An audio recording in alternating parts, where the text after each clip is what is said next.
Hey, this is a video on how to play Mercy like an asshole. Now, be warned, this is made for quick play only, because if you play competitive, you're probably already an asshole.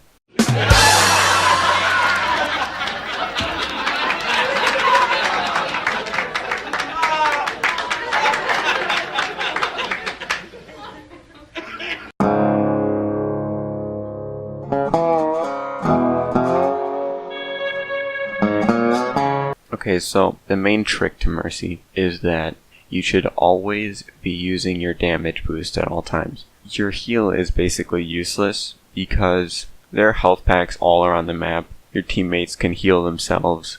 Other heroes have healing abilities. You're not the only person who has to heal, so just damage boost them. If your teammates can kill the enemies faster, then they won't take any damage from the enemies because they'll be dead. Your shift is a very interesting ability. Since it has such a low cooldown, you should take advantage of that and be constantly zipping between every team member on your team, giving them all an equal damage boost, while also making you a difficult target to hit for the enemy, because when you stay in one place for too long, you become a very easy target, and you are the most important member on your team. You need to stay alive. So constantly zipping throughout your team, you're giving every member of your team a damage boost while also making yourself a difficult target to hit for the enemy.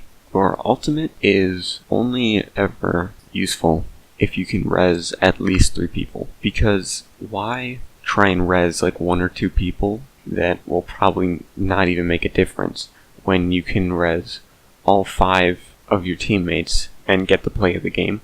Basically, your strategy is whenever there's a big team fight, you go and hide in the corner and wait until all of your teammates are dead. You don't want to help them in the team fight because then they won't die and then you won't be able to res them. You want everyone to die at the same time, so you don't help them at all. You just go hide in the corner, and then once they all die, you can come in and res them and get the play of the game, which is your main objective, I feel.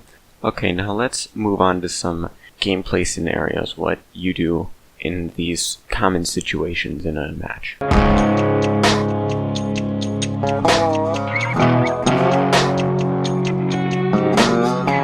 Okay, your team and the enemy team are getting ready for a big team fight, but you don't have your ult, you're not even close. So what do?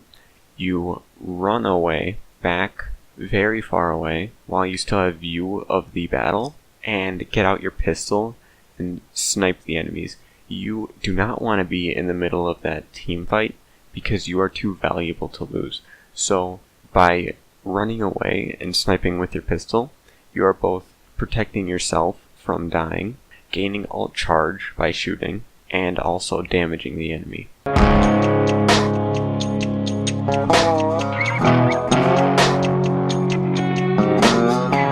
So let's say one of your teammates is ulting, like a Soldier 76, a Reaper, a Pharah, someone that has a lot of potential to do a lot of damage to the enemy team, and there's a lot of enemies.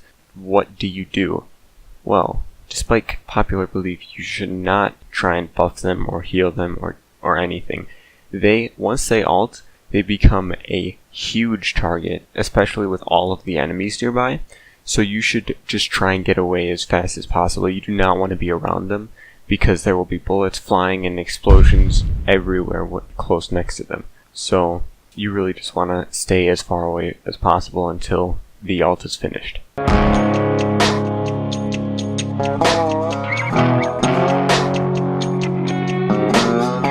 You're damage boosting your team as usual, and an enemy flanker, like a Genji or a Tracer, shows up trying to kill you, and you have nowhere to fly to. There's no one around to save you, and your team is completely ignorant to the fact that there's a flanker trying to kill you. So what do? Well, there's no possible way that you can 1v1 them. You will not be able to kill them. So the only possible chance to survive is to stop damage boosting, stop healing, and just spam crouch and try to become friends with them. If they're a merciful flanker, they will let you live but chances are they probably won't, but that's your only option. That's a common occurrence that is very difficult to deal with, and that's really the only way that I've found which has any chance of survival. So you really want to either spam crouch, maybe say a hello. If you're really ballsy, you can emote, but definitely do not try and inflict any harm on the flanker, because then they will completely deny your plea for mercy. Well, I feel like I've covered just about everything. That is the end of the guide on how to play Mercy like an asshole. Hopefully you don't actually implement these into your game, but it was entertaining nonetheless. Bye.